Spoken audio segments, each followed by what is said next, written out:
إن الحمد لله نحمده ونستعينه ونستغفره ونعوذ بالله من شرور أنفسنا ومن سيئات أعمالنا من يهده الله فلا مضل له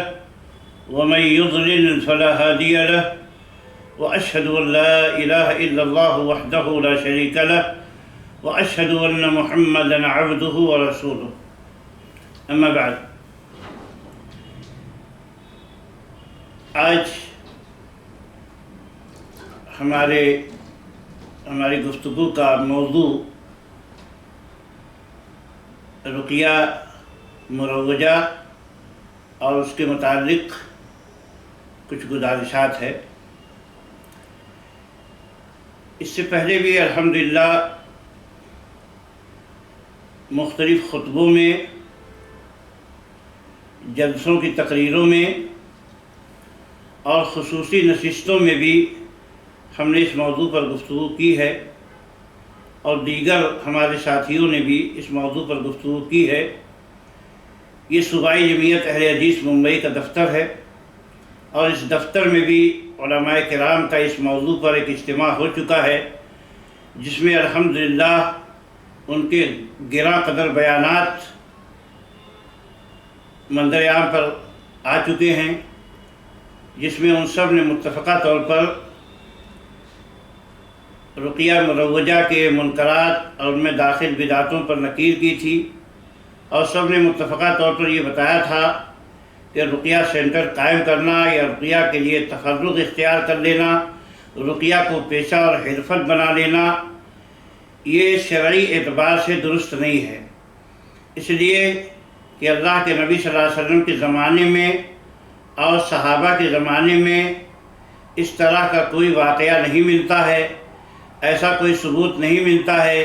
کہ کسی نے رقیہ کا پیشہ اختیار کیا ہو، کوئی رقیہ کے لیے فارغ ہو گیا ہو، یا اسی طریقے سے رقیہ کے لیے کوئی سینٹر یا مرکز بنایا گیا ہو. اس پر علماء کرام نے کھل کر اظہار کیا تھا. پھر ابھی کچھ دنوں پہلے اسی جنوری کے مہینے میں، چونکہ منکرات کی کثرت ہے، مخالفتیں اور بدعتیں اس ضمن میں عام ہیں، اور جو راقی حضرات ہیں وہ اپنی منکرات سے باز نہیں آتے ہیں. آئے دن مختلف واقعات سننے کو ملتے ہیں، اور عوام کی طرف سے یہ باتیں ظاہر ہوتی ہیں کہ فلاں راقی نے ہمارے ساتھ ایسا کیا اور فلاں نے ایسا کیا. اس طرح کی باتیں عام طور پہ آتی رہتی ہیں. اس لیے اس مسئلے پر تجدید گفتگو کی ضرورت بھی محسوس ہوتی رہتی ہے. وہ پچھلے دنوں جب ہم نے کچھ باتیں اس سلسلے میں عرض کی تو اس پر بہت سے لوگوں کا رد عمل آیا، جن میں کچھ محترم بزرگ علماء کرام و مفتیان کرام بھی ہیں، جنہوں نے خاص ایک اس مسئلے کے جز پر گفتگو فرمائی ہے، اور اس سلسلے میں نامزد طور پر میری تردید یا تقلید یا تختیہ کیا ہے. بلکہ وہ سب ہمارے لیے بہت ہی محترم قابل احترام لوگ ہیں. اللہ تعالیٰ ان کو جزائے خیر دے، اور ہم ان کے بارے میں حسن ظن رکھتے ہیں کہ انہوں نے نصح و خیر خواہی کے جذبے سے ہی ایسا کیا ہوگا. تاہم یہ مسئلہ اتنا آسان نہیں ہے جتنا لوگ سمجھ رہے ہیں. دوسرا رد عمل خود راقیوں کی طرف سے آیا. اس سے پہلے بھی جو ہم نے خطبے دیے تھے تو مختلف راقیوں نے اپنی ناراضگی کا اس پہ اظہار کیا تھا. کچھ لوگوں نے مناظرے کی بات بھی کہی تھی، اور اس بار بھی کچھ لوگوں نے مناظرے کی بات کہی ہے، اور یہ بات ایک سے زائد راقیوں کی طرف سے آئی ہے کہ ہم سے مناظرہ کر لیں. لیکن افسوس کی بات یہ ہے کہ یہ سب ابتسی لوگ ہیں. ابتسی الف با تا سا سے ابتسی بنا ہے، یعنی جن کو علم کی مبادیات اور اساسیات سے بھی آگاہی نہیں ہے، جنہوں نے مدرسے کا منہ نہیں دیکھا ہے، اور جو علمی اصولوں سے قطعی آگاہ نہیں ہیں، وہ مناظرے کی بات کرتے ہیں. تو ظاہر سی بات ہے کہ ایسے لوگوں سے مناظرہ کیسے کیا جا سکتا ہے. اور یہ رقیہ کے میدان میں جو لوگ کام کر رہے ہیں ان میں علماء بہت کم ہیں. میں تو نہیں جانتا کہ کوئی بہت ماہر عالم ہو، تجربہ کار عالم ہو، یا مفتی ہو، یا کہنا مشق مدرس ہو اور اس میدان میں باقاعدہ پیشے کے طور پر کام کرتا ہو. میری نظر میں ایسے لوگ بہت ہی شاذ و نادر ہیں. تو اکثریت جن کو ہم جانتے ہیں وہ ان لوگوں کی ہے جو ان پڑھ ہیں یا بہت کم پڑھے لکھے ہیں، اور صرف چند آیتیں یا جن کو یہ لوگ رقیہ کی آیات کہتے ہیں اس کو انہوں نے یاد کر لیا ہے اور اسی سے یہ رقیہ کرتے ہیں. لیکن رقیہ مروجہ کا جو مطلب ہے پہلے اس کو سمجھنا بہت ضروری ہے. رقیہ مروجہ میں صرف قرآن پڑھ کے دم کر دینا شامل نہیں ہے، بلکہ یہ راقی حضرات باقاعدہ معالج کا کام کرتے ہیں،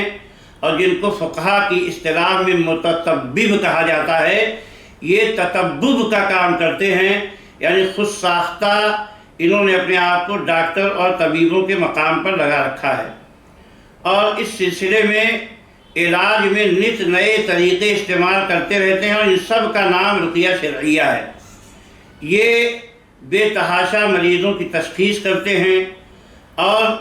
کسی کو بتا دیتے ہیں کہ یہ جادو ہے، کسی کو کہہ دیتے ہیں نظر بد لگی ہے، کسی کو کہہ دیتے ہیں کہ اس کے اندر جن ہے، اور جن بھی ایک کبھی کہتے ہیں کہ ایک ہے، کبھی 3 ہے، کبھی 10 بتایا جاتا ہے، کبھی یہ کہا جاتا ہے کہ پورا قبیلہ اس کے اندر آباد ہے. پھر یہ بھی کہا جاتا ہے کہ فلاں فلاں نے جادو کر دیا ہے یا فلاں فلاں کی نظر لگی ہے. یہ سب باتیں تشخیص میں کہی جاتی ہیں. اور پھر علاج میں بہت سارے منکرات ہیں. عورتوں کے ساتھ خلوت، عورتوں کی پنڈلی پہ تیل لگانا، عورتوں کا پیٹ کھول کے اس پہ تیل لگانا، اسی طریقے سے مریضوں کو 3 بوتل پانی پلا دینا، جس کی وجہ سے ان کو ہاسپٹلائز ہونے کی نوبت آ جاتی ہے، اور 50,000 روپے اس کے پیچھے خرچ کرتے ہیں. اسی طریقے سے اور بھی بہت ساری باتیں ہیں. اور جنوں سے مدد لینا، اور یہ کہنا کہ نیک اور صالح جن میری مدد کرتے ہیں، تشخیص میں بھی اور علاج میں بھی. اور پھر اس کے بعد عوام میں یہ تعصب چھوڑنا کہ صاحب ہر ایک راقی اپنی اپنی فتوحات گناتا ہے کہ مجھ سے اتنے لوگ ٹھیک ہو گئے، اور ایسے ٹھیک ہو گئے، اور ویسے ٹھیک ہو گئے. دنیا بھر کی بڑی بڑی باتیں ان کی طرف سے کی جاتی ہیں، اور جو ہے مریضوں کو مارنا پیٹنا بھی ان کی طرف سے چلتا ہے. اور مار پیٹ ایسی نہیں ہوتی ہے کہ جیسے ابن تیمیہ رحمۃ اللہ علیہ نے بیان کی ہے کہ اس پہ مریض پہ کوئی اثر نہیں ہوتا ہے، بلکہ یہ مار پیٹ ایسی ہوتی ہے کہ مریض پر بے تحاشا اس کا اثر ہوتا ہے. مریض کی موت تک واقع ہو گئی ہے، اور خود ہماری نگاہوں میں ایسے واقعات ہیں جس میں مریض کو پیٹتے پیٹتے ان راقیوں نے مار ڈالا. اور اسی طریقے سے مریض کو جو ہاسپٹل کا کیس تھا وہاں جانے سے روکا اور رقیہ میں لگائے رکھا، یہاں تک کہ مریض کا انتقال ہو گیا. مریض کو انہوں نے پاؤں میں اس بری طرح پیٹا کہ مریض کئی دنوں تک ہاسپٹلائز رہا، اور جو ہے اس کو ایک لمبا علاج کرنا پڑا، تب جا کر اس کا پاؤں ٹھیک ہوا. اس طرح کے متعدد واقعات ہیں. اور اس میں آپ یہ بھی دیکھ لیں کہ کم عمر اور نوجوان لڑکے اس فیلڈ میں داخل ہو رہے ہیں، اور کسی کی فیس 1,000 ہے، کسی کی 2,000 ہے، کوئی 5,000 دیتا ہے. اور جو پرانا راقی ہو گیا ہے 50,000 تک میں معاملہ طے کرتا ہے. اس کے سوا ہوائی جہاز سے آنا جانا الگ ہے، ایک شہر سے سفر کر کے دوسرے شہر جانا. اور جب ایسا کوئی راقی پہنچ جاتا ہے تو گاؤں کا گاؤں ایسا لگتا ہے کہ جن زدہ ہے، شہر زدہ ہے، نظر بد کا شکار ہے. ان میں عورتوں کی کثرت ہوتی ہے، عورتیں آتی ہیں اور بال بکھیرے ہوئے جھومتی ہیں، رقیہ پڑھا جاتا ہے، کوئی یہاں گرتا ہے، کوئی وہاں گرتا ہے. یہ ساری باتیں ہیں. تو جو حضرات، جو علماء کرام، جو بزرگان دین، جو مفتیان اعظام اس مسئلے پہ گفتگو فرماتے ہیں، پہلے یہ پورا پس منظر اپنے سامنے رکھیں. جذباتی انداز میں 1-2 جملے کی کلپ سن کر فتوے نہ دیں. پوری جو باتیں کہی جاتی ہیں پوری باتیں سنیں، اور ساتھ ہی جو بات جس پس منظر میں کہی جا رہی ہے اس پس منظر کو بھی دیکھیں، اور سیاق و سباق سے ہٹا کر کسی بات کے سلسلے میں بہت ہی عاجلانہ فیصلہ کر لینا. دیکھیے ایک بزرگ نے فرمایا، میں ان کا بہت احترام کرتا ہوں، مجھے پہلے تو بہت معلومات نہیں تھی، لیکن بعد میں یہ معلوم ہوا کہ بہت ہی معزز شخصیت ہیں اور علمی شخصیت ہیں، کتابیں لکھی ہیں. انہوں نے ایک بات یہ کہی کہ ابھی تو میں مختصر بات کہہ رہا ہوں اور جو ہے وہ اس طریقے سے ہے، اور جب میں نے ان کی کتاب منظر عام پر آئے گی تو ہم اس کا بھی جواب دے دیں گے. ہم سمجھتے شاید اختصار کے پیش نظر جلدی میں یہ بات کہہ گئے ہیں، ورنہ یہ کیا کسی اہل علم کے شان ہے کہ وہ کتاب کو دیکھے بغیر، اس کے مواد پر مطلع ہوئے بغیر، اس میں کس سیاق سباق میں باتیں کہی گئی ہیں، کیا دلائل پیش کیے گئے ہیں، ان دلائل کا جائزہ لیے بغیر یہ کہہ دیں کہ صاحب اس کا جواب دے دیں گے. یہ سوچئے کہ آخر اس پہ کچھ سوالیہ نشان قائم کیا جا سکتا ہے کہ نہیں کیا جا سکتا ہے. بلکہ ہمارے محترم ہیں، بزرگ ہیں، میں سمجھتا ہوں کہ تقریروں میں آدمی جو باتیں کہہ جاتا ہے جلدی میں، تو اس میں بہت کچھ معذرت کے پہلو بھی ہوتے ہیں. تو میں ان کو اس سلسلے میں گھر کے معذور سمجھ رہا ہوں، اور ان کے احترام کے ساتھ. اور ایسی ایک دیگر بزرگ نے کہا کہ ارے یہ تو چھوٹی سی بات میں نے سنی، میں سوچا کہ شاید اتنا ہی ہے، اور یہ تو بہت لمبی گفتگو ہے. تو اس سے پتہ چلتا ہے کہ انہوں نے لمبی گفتگو سنی نہیں، اور چھوٹی سی بات کسی نے پوچھ لی یا کوئی کلپ کاٹ کے بھیج دی تو انہوں نے اس پر اپنی رائے ظاہر فرما دی. تو میں سمجھتا ہوں کہ ہر کے بزرگوں سے ہمیں تو اس کی امید نہیں ہے کہ اس طرح جلد بازی کا مظاہرہ کریں گے. تو میں یہ عرض کروں گا کہ جب کوئی بات آپ کہیں، علمی اختلاف کا ہر ایک کو حق ہے، اور بغیر کسی کے دلائل کا پورے طور پہ جائزہ لیے بغیر اس کا تخطیہ یا تقلید کر دینا، یا اس کے سیاق و سباق سے ہٹا کے جو بات کہی گئی ہے اس کو سن کے جلد بازی میں کوئی فیصلہ کر دینا کیا ہے. یہ پہلے زمانے میں بات جو ایک دو آدمی کے سامنے کہی جائے اور دو چار آدمیوں کے سامنے رہتی تھی، 10-20 آدمیوں کے سامنے جاتی تھی. اب اگر بات آپ نے یہاں کہی تو کوئی بعید نہیں کہ 10,000 آدمیوں تک پہنچ جائے، کہ لاکھوں آدمیوں تک پہنچ جائے اور منٹوں میں پہنچ جائے. آپ کے گلی محلے کی اب بات نہیں رہ گئی ہے، یہ باتیں بہت تیزی کے ساتھ ساری دنیا میں پھیل جاتی ہیں. اور یہ جو لوگ منکرات اور مخالفتوں کے باوجود یہ پیشہ اختیار کیے ہوئے ہیں، آپ کے فتووں کا یہ غلط فائدہ اٹھا سکتے ہیں کہ دیکھیے صاحب فلاں نے ہماری تائید کر دی اور فلاں صاحب غلط ہمارے پیچھے لگے ہوئے ہیں. تو ہم اول تو کسی خاص آدمی کے پیچھے نہیں لگے ہوئے ہیں. بالکل غلط بات ہے کہ ہمارا ٹارگٹ کوئی خاص آدمی ہے، ہمارا نشانہ کوئی خاص آدمی ہے. ہمارا نشانہ منکرات ہیں، مخالفتیں ہیں اور بدعتیں ہیں جو اس بات میں ہو رہی ہیں. ہاں، علمی طور پر جو باتیں عرض کی جاتی ہیں، ہم نے ہر وقت یہ بات کہی ہے کہ جو بھی اس کا علمی رد کرے گا، جو علمی جواب دے گا،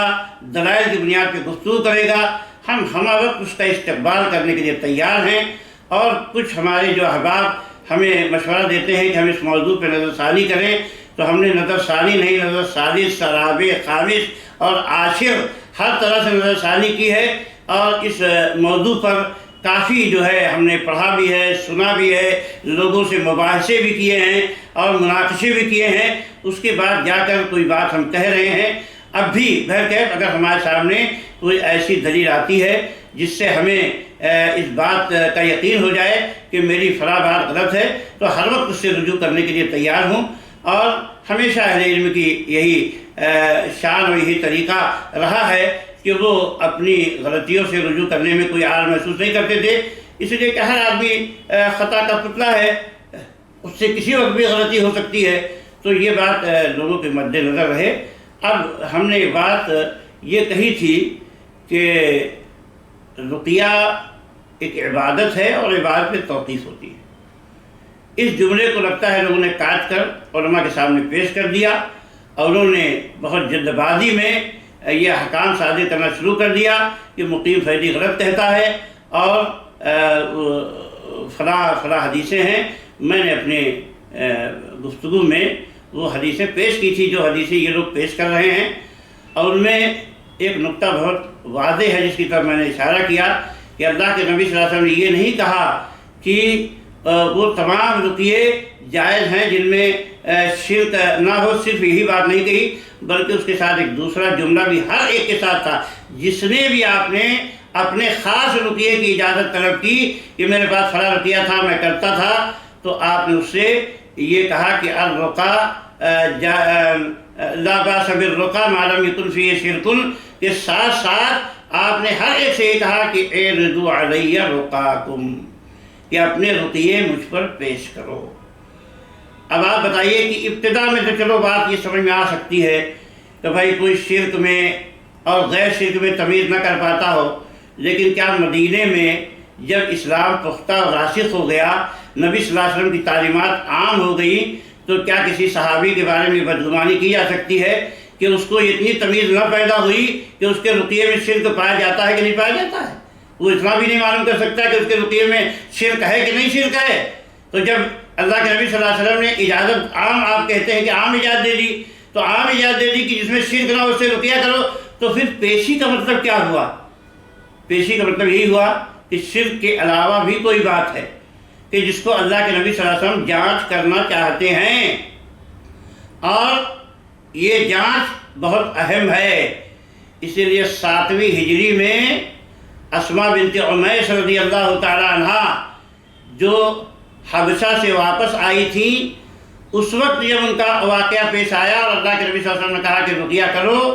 تو انہوں نے اپنا رقیہ اللہ کے نبی صلی اللہ علیہ وسلم کے سامنے پیش کیا اور آپ نے اس کی اجازت دی۔ ایسے ہی جو ہے صحابی ہیں اللہ کے نبی صلی اللہ علیہ وسلم کے، جو جن کا واقعہ ہے کہ مولا ابی لہم رضی اللہ تعالیٰ عنہ جو خیبر کے موقع پر آئے تھے، اور خیبر کے موقع پر انہوں نے اپنا رقیہ عمیر رضی اللہ تعالیٰ عنہ، مولا ابی لہم رضی اللہ عنہ کہتے شہدت خیبر مع سادتی فکلموا فیہا رسول اللہ صلی اللہ علیہ وسلم وکلموہ انی مملوک قال فأمرنی فقلدت السیف فإذا أنا أجره فأمرني بشيء وأرست عليه رقية كنت ألقي بها المجانين فأمرني بطرح بعضها وحبس بعضها۔ اس حدیث میں یہ بیان کرتے ہیں کہ میں نے اپنے آقاؤں کے ساتھ، یہ مولا تھے، غلام تھے، تو کہا کہ میں نے اپنے آقاؤں کے ساتھ خیبر میں شرکت کی، تو انہوں نے میرے بارے میں رسول اللہ صلی اللہ علیہ وسلم نے گفتگو کی اور انہیں یہ بتایا کہ میں مملوک ہوں، تو اللہ کے نبی صلی اللہ علیہ وسلم نے میرے بارے میں حکم دیا اور میں نے جو ہے تلوار لٹکا دی، تو میں اس کو گھسیٹ رہا تھا، یعنی لمبی سی تلوار جو ہے، تو اللہ کے نبی صلی اللہ علیہ وسلم نے مجھے چھوٹی موٹی چیزیں دینے کا حکم دیا اور میں نے ان پر ایک رقیہ پیش کیا، جس سے میں مجنون دیوانوں کا رقیہ کیا کرتا تھا۔ تو اللہ کے نبی صلی اللہ علیہ وسلم نے ان میں سے کچھ نکال دینے کا اور کچھ روک لینے کا حکم دیا۔ یہ بھی کیا ہے، خیبر کے موقع پر ہے، یقیناً 7ویں ہجری اور اس کے بعد ہی کے واقعات ہیں، یا تو اس وقت تک تو یہ بات بالکل واضح ہو چکی تھی کہ سب صحابہ کو یہ پتہ چل گیا تھا کہ کیا چیز شرک ہو سکتی ہے اور کیا چیز شرک نہیں ہو سکتی ہے۔ جب اللہ کے نبی صلی اللہ علیہ وسلم کو انہوں نے پیش کیا تو اس سے پتہ چلتا ہے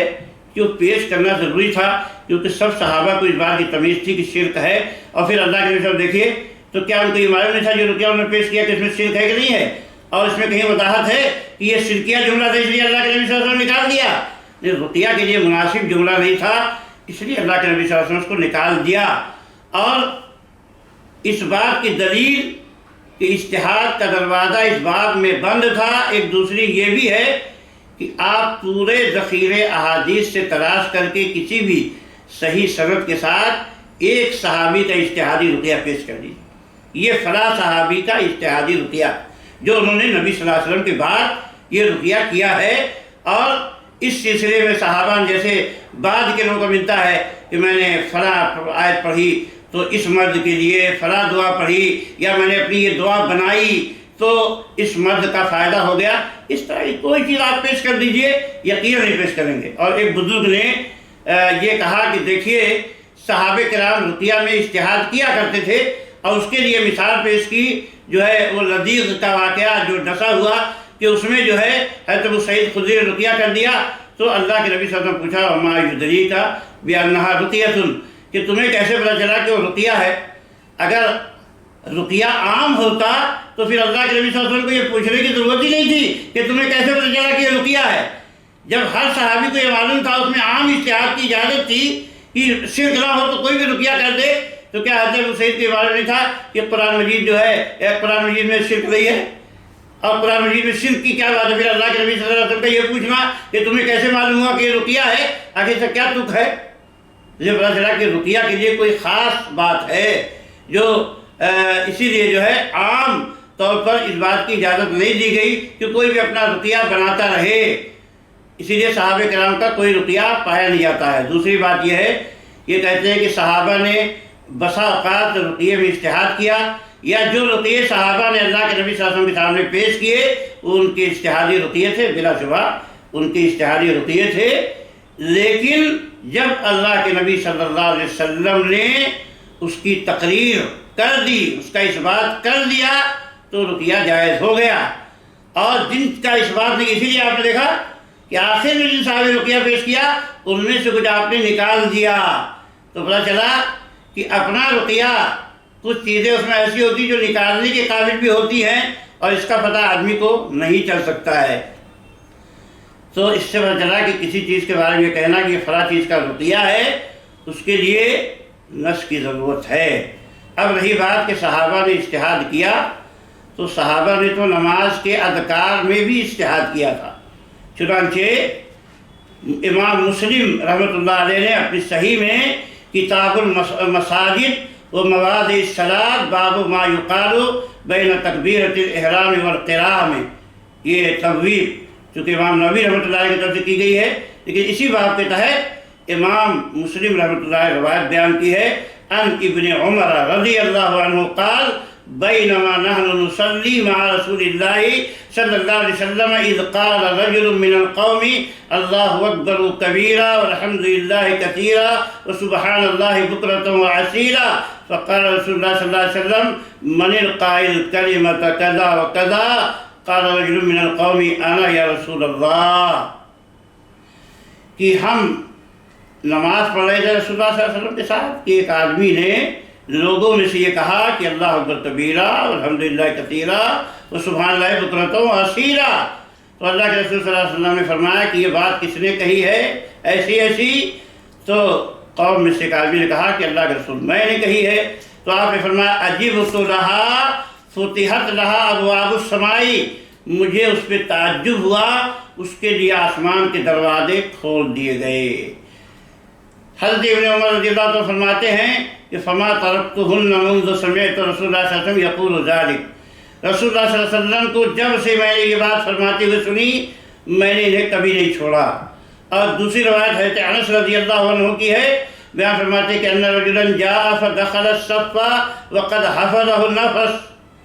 فقال الحمدللہ حمدا کثیرا طیبا مبارکا فیہ، ایک آدمی آیا صف کے اندر داخل ہوا، اس کی سانس چڑھی ہوئی تھی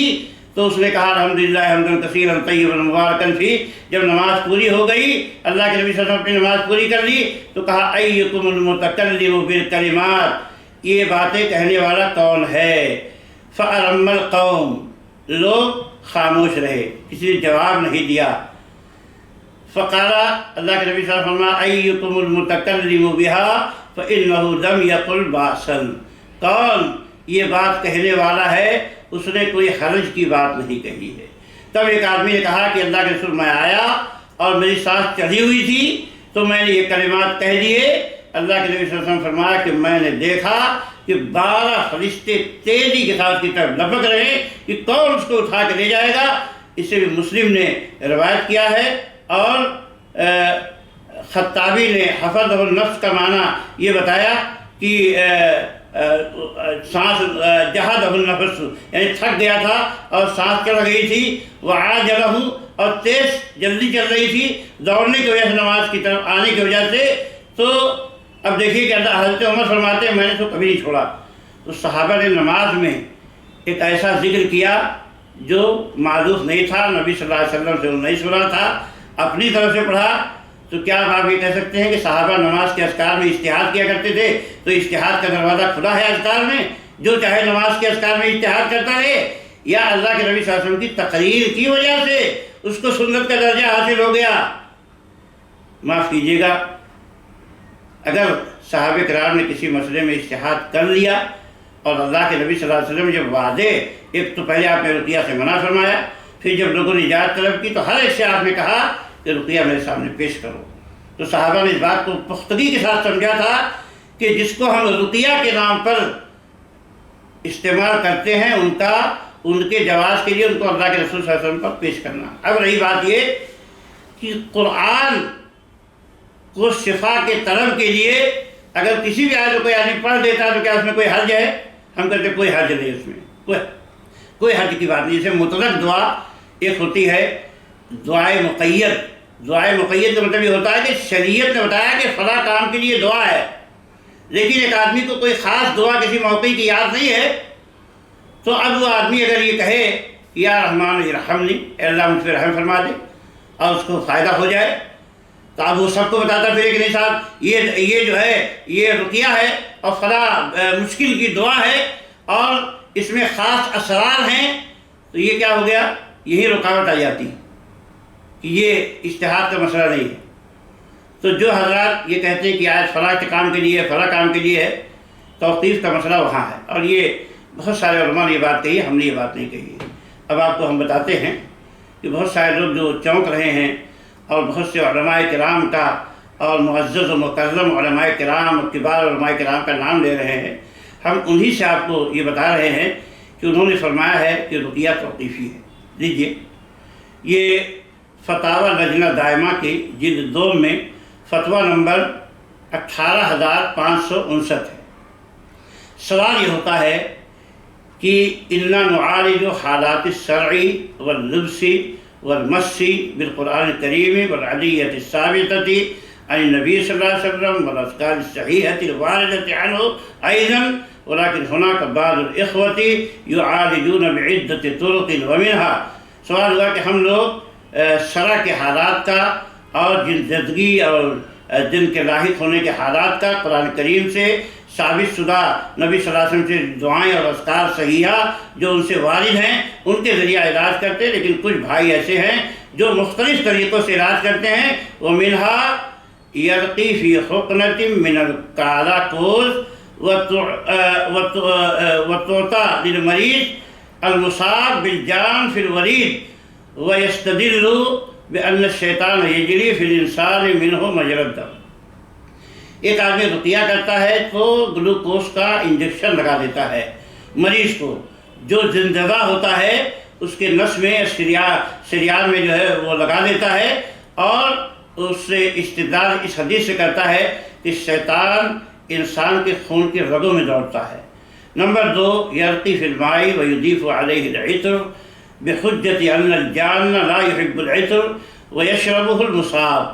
کہ وہ پانی میں رقیہ کرتا ہے اور اس میں عطر ملا دیتا ہے۔ دلیل یہ ہے کہ جنات کو عطر پسند نہیں آتا ہے اور مریض اور جن زدہ اس کو پی لیتا ہے۔ اور تیسرا سوال یہ ہے کہ وَيَرْقِي أَيْضًا فِي زَيْتِ الزَّيْتُونِ وَيَسْقِي الْمَرِيضَ مَعَ الْمَاءِ، کہ وہ زیتون کے تیل میں بھی رقیہ کرتا ہے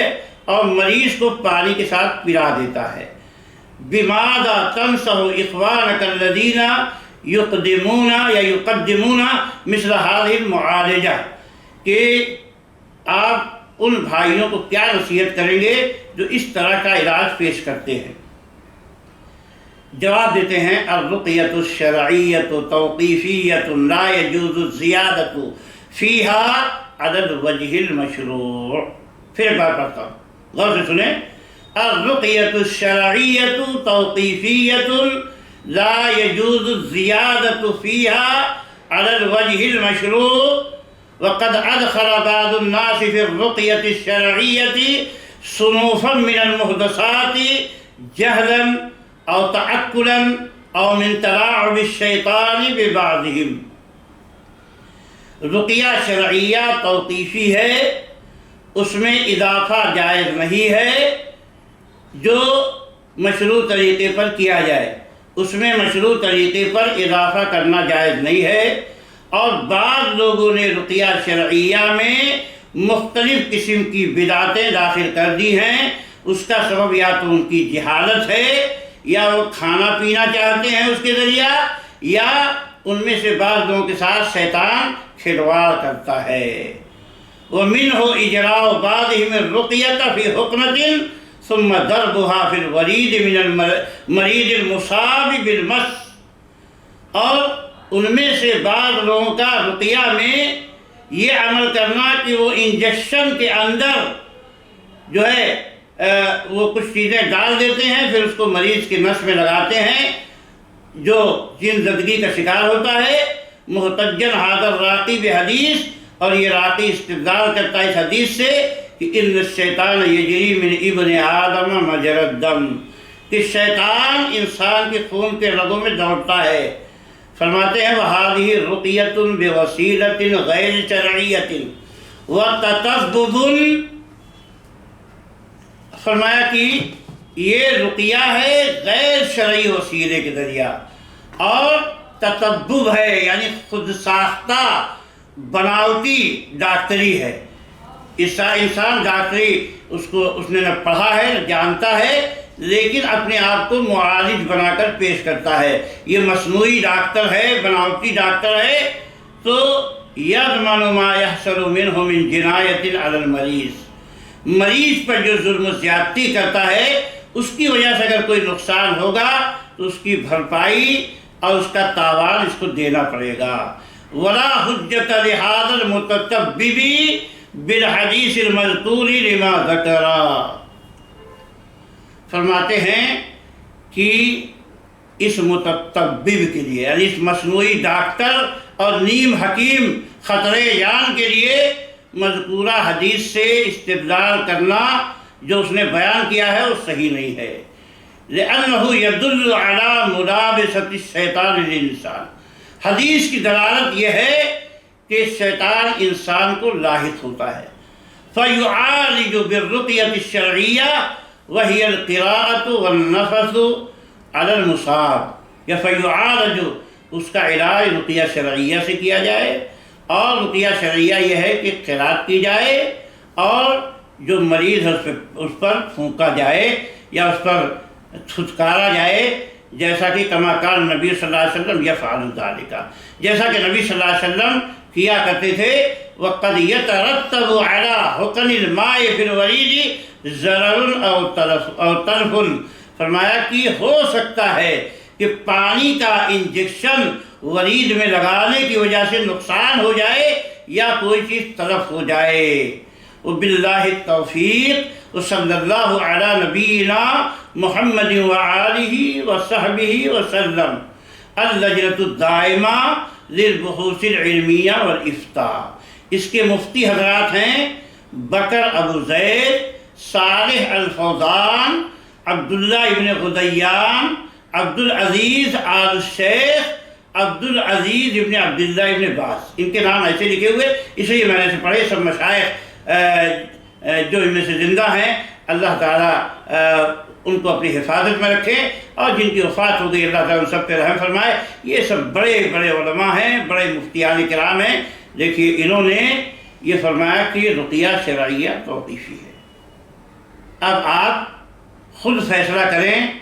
کہ مقیم فیضی نے جو بات کہی ہے وہ اس کی اپنی اختراع ہے کہ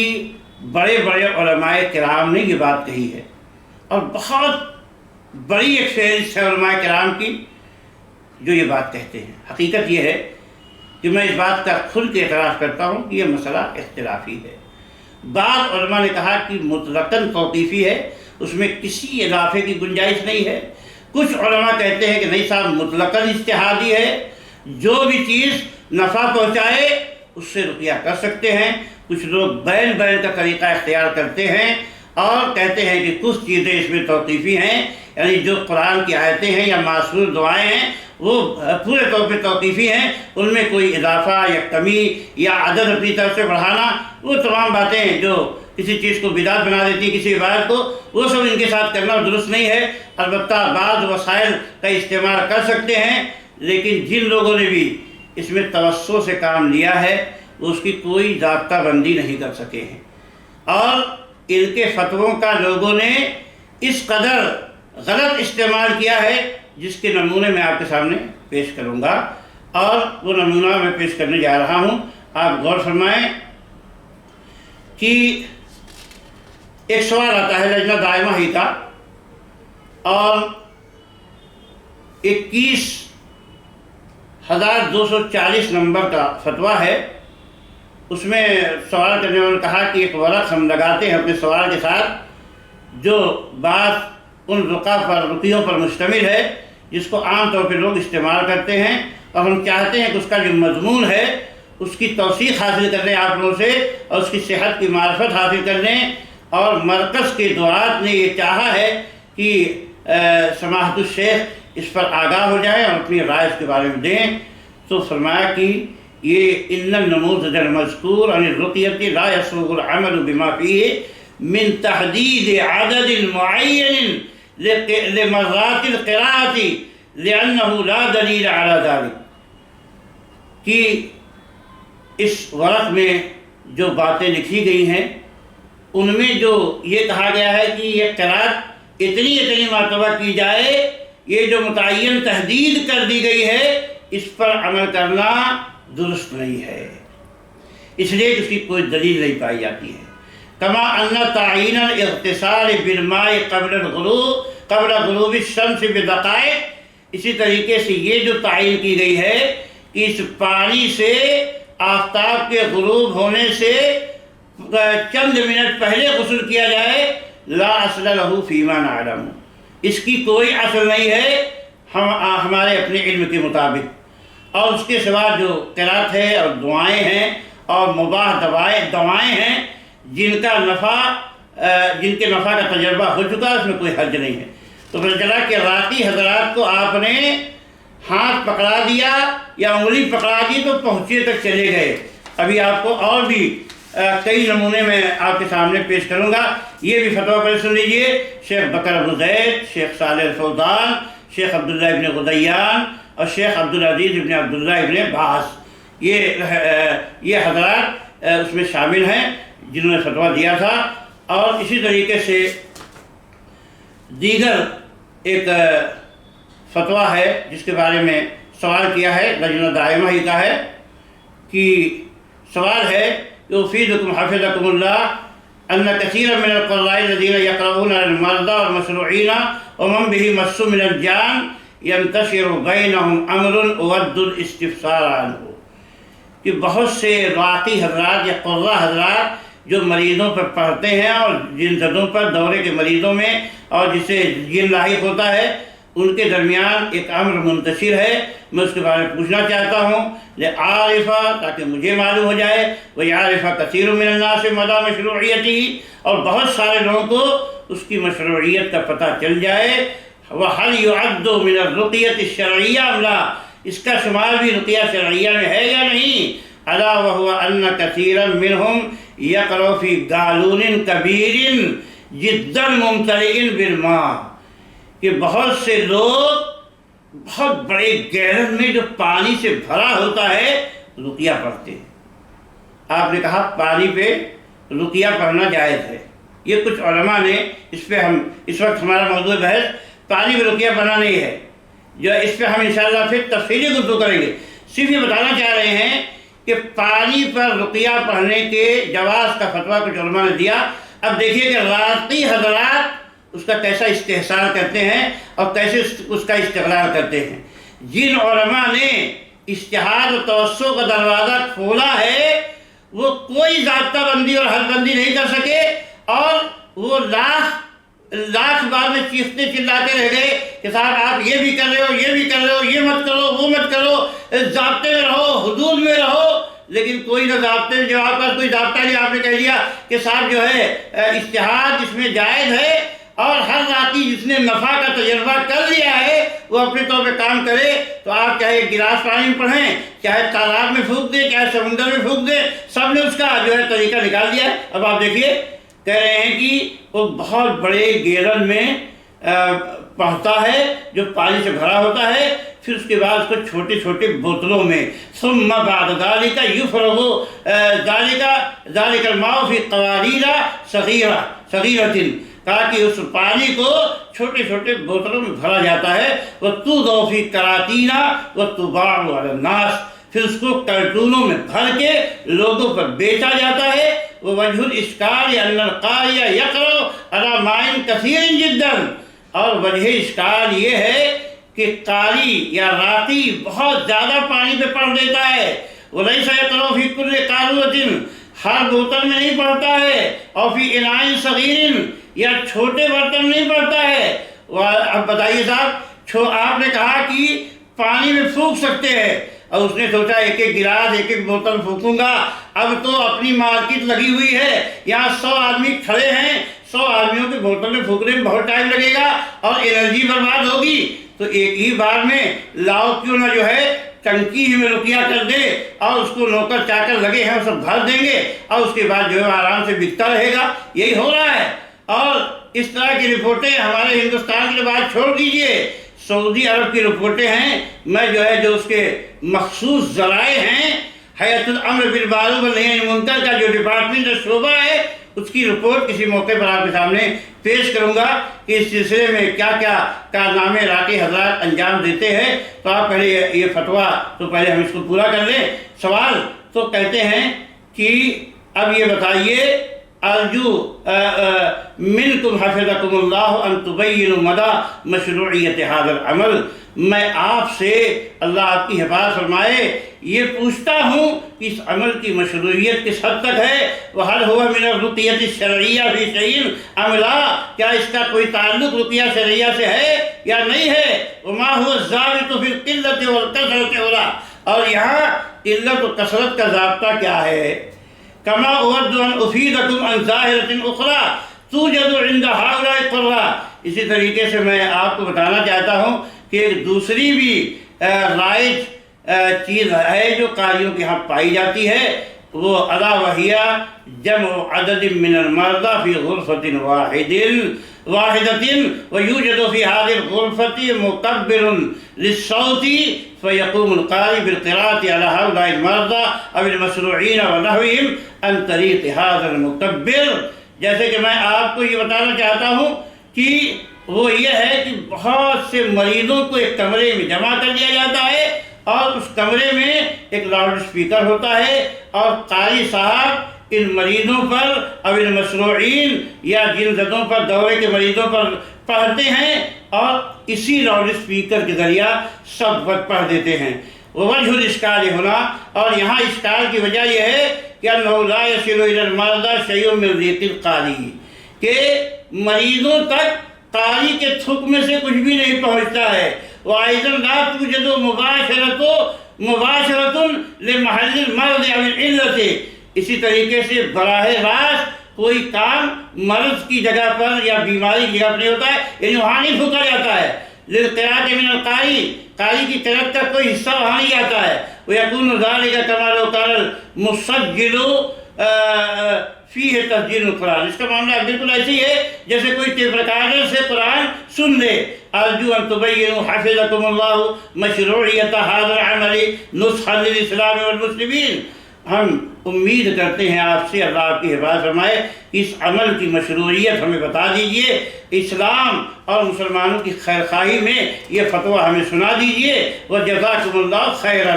تو اس کا جواب ملاحظہ فرمائیں، جواب یہ ہے کہ قد دل على جواز التداوی بالرقى فعل النبی صلی اللہ علیہ وسلم وقوله وتقریره صلی اللہ علیہ وسلم قد عجمع على جواز المسلمون بثلاثة شروط، کہ رقیہ سے علاج کرنا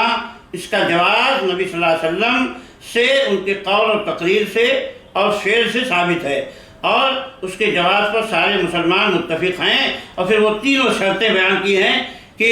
رقیہ کلام اللہ سے ہو یا کلام رسول سے ہو یا مشروع دعاؤں سے ہو اور عربی زبان میں ہو یا جس کا معنی مفہوم جو ہے واضح ہو دعاؤں اور اذکار میں سے، اور تیسری شرط یہ ہے کہ راقی و مریض کو اس بات کا اعتقاد ہو کہ یہ صرف سبب ہے، اس کے اندر کوئی تاثیر نہیں ہے اللہ تعالیٰ کی سبحانہ تعالیٰ کی تقدیر کے بغیر۔ تو یہ تینوں شرطیں اگر پائی جاتی ہیں تو رقیہ شرعیہ کیا ہے؟ وہی تکون بالقراءۃ والنفس علی المریض، رقیہ شرعیہ قراءت کے ذریعہ اور مریض پر پھونک کر ہوتا ہے، سواء کان یرقی نفسہ اور یرقی غیرہ، برابر اس میں چاہے وہ خود اپنا رقیہ کرے یا کوئی دوسرا اس کا رقیہ کر دے۔ ومنہا قراءۃ القرآن فی الماء للمریض والشرب ہو یا، اور اس میں یہ بھی شامل ہے کہ پانی میں قرآن پڑھا جائے مریض کے لیے اور مریض کو پی لے، جیسا کہ کتاب الطب سنن ابی داؤد میں بسند جید آیا ہے رسول اللہ صلی اللہ علیہ وسلم سے کہ وہ انه دخل على ثابت بن قیس قال احمد وهو مريض فقال اكشف الباس رب الناس عن ثابت بن قيس بن شماس ثم اخذ التراب من بطحان فجعله في قدح ثم نفخ عليه بماء وصبه عليه. کہتے ہیں یہ سند عمدہ سند کے ساتھ رسول اللہ صلی اللہ علیہ وسلم سے روایت ہے کہ وہ ثابت ابن قیس کے پاس آئے. احمد کہتے ہیں اس حال میں تو مریض تھے تو آپ نے فرمایا کہ اے لوگوں کے رب تو دور کر دے بیماری کو ثابت ابن قیس ابن شماس سے. پھر بطحان کی مٹی لی اور اس کو آپ نے ایک پیالے میں ڈالا، پھر اس پر پھونکا پانی کے ساتھ اور اس کو قیس پر ڈال دیا. اب یہاں کہا کہ عمدہ سند کے ساتھ، لیکن علامہ البانی نے اور دیگر محققین نے جو زیادہ حدیث پہ تحقیق رکھتے ہیں انہوں نے اس حدیث کو ضعیف بتایا ہے. بلکہ ان کا یہ ہے کہ یہ روایت ان کے نزدیک صحیح ہے، تو کہتے ہیں کہ یہ قرات کے سلسلے میں پانی کے مروی ہے اور مریض کو سب پلایا جا سکتا ہے. لیکن یہ کہ راقی پانی میں پڑھے پھر اس کو جو ہے برتن میں پھر اس برتن کو کسی چھوٹے موٹے تالاب میں یا بڑے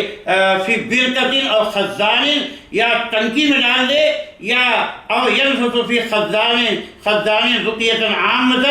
یا کسی پانی ٹنکی میں عام رقیہ پڑھ دے، اور یلقی المریض بواسطہ مکبر الصوت، یا مریض کا رقیہ کرے جو ہے لاؤڈ اسپیکر کے ذریعہ. فہذا لم یرد بہ دلیل، اس کے سلسلے میں کوئی دلیل وارد نہیں ہے. وہو مخالف لموضوع الرقیۃ الجائزہ، اور یہ جائز رقیہ کے موضوع کے مخالف ہے. لأنها انما تكون على المریض مباشرة، اس لیے کہ براہ راست مریض پر رقیہ ہوتا ہے. اور تكون بماء قلیل یسقى المریض، یا تھوڑے پانی میں ہوتا ہے جو مریض کو پلایا جائے. والاصل فی الرخص الاختصار فی اعلی ما ورد، اور اصل رخصتوں میں یہ ہے کہ جو وارد ہوا انہیں پر اکتفا کیا جائے. تو سوال یہ ہے کہ جو وارد ہوا انہیں پر اکتفا کیا جائے، یہ کیوں؟ جب رقیہ میں سب جائز ہے اور اجتہادی یہ دروازہ کھلا ہوا ہے تو وارد کا کیا؟ آپ نے اس لیے، حالانکہ یہ حدیث بھی صحیح نہیں ہے جو یہاں پیش کی گئی ہے، اور اس کے ذریعے یا کچھ علماء کے تصرفات کے ذریعہ آپ نے پانی میں پھونکنے کی اجازت دی. تو اب جو ہے لوگ سمندر پر بھی پھونک دیں گے، گنگا جمنا میں پھونک دیں گے، اور کہیں گے سب کو بلائیں گے اسی گھاٹ پہ راکی صاحب اور کہیں گے کہ لگاؤ ڈبکیاں، میں نے آپ پھونک دیا ہے اور سب لوگ شفا حاصل کرو. تو آپ کے پاس کیا دلیل ہے کہ آپ ان کو روکے کہ صاحب گنگا جمنا میں نہیں پڑھ سکتے، آپ گلاسی میں پڑھیے؟ تو یہ چیز کیا ہے، جب دروازہ کھولیں گے تو مصیبت آپ کے سر پر جو آئے گی تو آپ اسے کوئی سد باب نہیں کر سکتے ہیں. اس لیے جن علماء کا موقف یہ ہے کہ جو ثابت ہے اسی پہ رک جائیں، جو ہے جیسا کہ علامہ البانی کا صاف صریح موقف ہے، کہیں بھی ان کے یہاں لچک نہیں دکھائی دیتی. اس سلسلے میں صاف صاف یہی کہتے ہیں کہ قرآن سے رقیہ کرو یا اللہ کے نبی صلی اللہ علیہ وسلم سے جو معصور ہے دعائیں ان سے رقیہ کرو بس، اور اس کے علاوہ کچھ نہیں ہے. رقیہ میں نہ پانی پھونکنا ہے، نہ جنات سے بات کرنا ہے، کسی کی مدد لینا ہے. ہم انشاءاللہ اس کی تفسیر پیش کریں گے کیونکہ وقت زائد ہو رہا ہے، اس لیے اسی پر اکتفا کرتے ہیں. لیکن یہ موضوع کا سلسلہ جاری رہے گا. ابھی رقیہ توقیفی ہے، اس پر ہماری گفتگو ختم نہیں ہوئی ہے، اور بھی علماء کا کلام ہم اس پہ پیش کریں گے، اور گزارش کریں گے اپنے سارے بزرگوں سے کہ وہ اس پر غور کریں. اور اگر کوئی گفتگو کرتے ہیں، ہم یہ نہیں کہتے کہ وہ ہماری بات مان لیں یا جو دلائل ہم نے پیش کر لیے ہیں اس کو آنکھ بند کر کے تسلیم کر لیں. نہیں، ایسا جو ہے کبھی بھی کسی اہل علم کو اس بات کی دعوت نہیں دی جا سکتی ہے. ہم اس بات کی دعوت دیتے ہیں کہ آپ تحقیق کریں، اور آپ تحقیق کرنے کے بعد اگر اس نتیجے پہنچتے ہیں کہ نہیں صاحب یہ دروازہ چوکٹ کھول دیا جائے اور اس میں کوئی روک نہ لگائی جائے، کوئی لکیر نہ کی جائے، اور رقیہ شرعیہ کے نام سے کوئی آدمی چاہے جیسے بھی مارکیٹ چلانا چاہے چلائے، تو آپ کی مرضی ہے. الحمدللہ جو ہے آپ تو بصیرت کی بنیاد پر ہی کوئی بات کہیں گے، لیکن اپنے طور پر ہم تو اس دروازے کو کھولنے میں بہت بڑے مفاسد کو سمجھتے ہیں. شریعت کا یہ اصول ہے کہ اگر مان لو کوئی چیز جائز بھی ہے تو مفاسد اگر اس میں کثرت سے ہو جائیں تو اس کا دروازہ سد ذریعہ کے طور پہ بند کر دینا چاہیے. تو سد ذریعہ کے طور پر بھی یہ راستہ بند کر دینا ضروری ہے. اللہ تعالی ہم سب کو دین کی صحیح سمجھ عطا فرمائے اور دلائل کی روشنی میں مسائل کو سمجھنے اور حق بات تک پہنچ کر اس پر عمل کرنے کی توفیق عطا فرمائے۔ اللہم ارنا الحق حقا وارزقنا اتباعہ وارنا الباطل باطلا وارزقنا اجتنابہ وآخر دعوانا ان الحمد للہ رب العالمین۔